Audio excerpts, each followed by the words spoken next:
Okay, next we're going to look at the advanced settings. So for this one, I'm going to actually create a new game. So I'm going to say top right, create new game, and I'm going to just call it. Before I give it a name, let me actually find the appropriate deck. So I'm going to choose this customer experience follow up, and the reason I'm choosing that is it is a follow up to this live game that I created in my previous video. So for that, I'm going to make it self-paced, and just note, if you don't actually give your game a name, it's going to adopt the name of the deck. But as before, I do recommend you give them names so that you know uh, which game it is when you have a whole big long list of games here. Okay, so I'm going to skip now over to advanced settings because that is what I want to draw your attention to.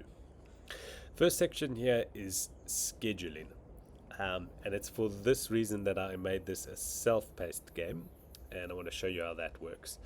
So you've had a live kind of workshop session, and you now want to make that learning content stick by creating dripped self-paced games, and this is where you would do that.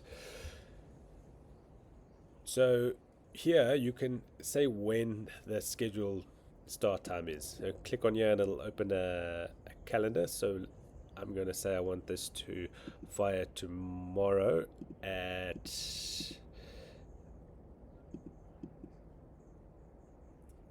let's call it 9 a.m. Okay, and then who should get this notification of a new game that has been scheduled? And so what we do here is you would pick from a list of all your existing games.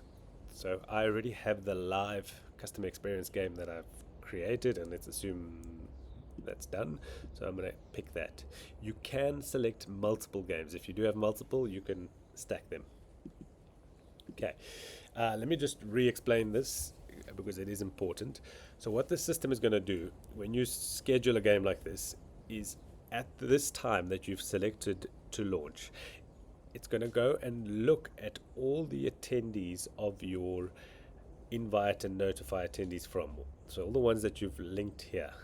So if 10 people played this game, those same 10 people that played this game are going to get a WhatsApp notification at this time inviting them to play the follow-up game that we're busy creating. Okay, next is an important section that I'm going to deal with in another video, is include in tournaments. Basically, tournaments is kind of like a filing system. So when you have related games like we do here, where there's a live game and then a follow-up self-paced game, and you want to group them together, one, just to kind of keep your games column on the left neat, and also for reporting and dashboard purposes. If you want all these games to fall under the same dashboard or the same report, this is a nice neat way of doing that. Okay, the next section is for facilitators. So if there are several of you within the same organization, all of your colleagues will be listed here. If you want any of them to be a co-facilitator, check their name, and they then will also see this game in their list of games. Don't select yourself. By default, you're going to be selected. If you do select yourself, it's actually going to prevent you from saving the form. Okay. Next, your preferred language. So these are the languages that we currently support on WhatsApp. So if it's not English to default, remember to come and change it. And this is assuming that the deck you created is in that matching language. Okay. Then dice rolls. Do you want the little dice roll animation to appear on WhatsApp? For self-paced games, which this one is, it's on by default.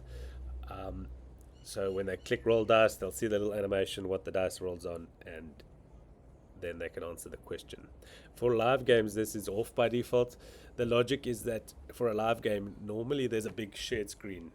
So either that's in a live video call where you would share a screen for them to view, or in a face-to-face / hybrid workshop, there would be like a projected screen where they can see the dice roll. And in that case, the WhatsApp little dice roll might be an unnecessary duplicate and consume some bandwidth. So it is off by default, but you can turn it on if you would like. Okay. For assessments, I recommend just keeping it as is. Score with AI. How many attempts do you want them to have at answering it? By default, it'll give them 2 attempts to answer it. But if you want to limit it to only 1, you can turn that on. I'm going to leave it on, allow them to retry, which brings me to the next section. What is the minimum passing score? By default, there isn't any, but you might want to change here. So for example, I'm going to set the minimum passing score to competent. This means they cannot progress to the next activity until they have achieved a competent assessment grading by the AI. So they're going to have to retry until the AI grades them at competent, and then they were able to roll the dice for the next activity. Okay, leaderboard, I would just leave these at the default. It's sorted by score, so you have the attendee with the highest score is at the top of the leaderboard, which makes sense. Same so that could be the individual and the team. Okay, then plagiarism checking is on by default. If you don't want it to do plagiarism checking, you can just uncheck it. And the kind of sensitivity default is set at 100, which for me is kind of the sweet spot where it's not overly sensitive, but it is picking up people that are blatantly copying ChatGPT answers or forwarding their friend's answer. So there are a series of different checks that we do in the background to determine if this answer is potentially plagiarized, and basically we're trying to eliminate that blind copy paste from ChatGPT or WhatsApp Meta AI, so that there's actually some thought put into their answer. And if they are flagged, it will tell them as such, and they'll get a little flag next to their name on the leaderboard, kind of as a preventing them from or discouraging them from doing that again. Okay. The last section here on WhatsApp, this use shared QR codes is specific to Microsoft Teams, which I'll deal with in another section, so you can just keep the defaults on. Cache media, answer media is off by default. So this is when people answer activities with an image, a voice message, or a video. Those are stored on WhatsApp servers for 2 weeks, so you'll be able to go and watch those videos for the next 2 weeks. If they are important, for example, like form part of a portfolio of evidence, and you want access to those videos for longer than the 2 weeks that WhatsApp stores them, then you should check this on, and then we will save them to our own servers so that you have access to those videos and pictures in the future. Okay, but it's off by default just to save some space.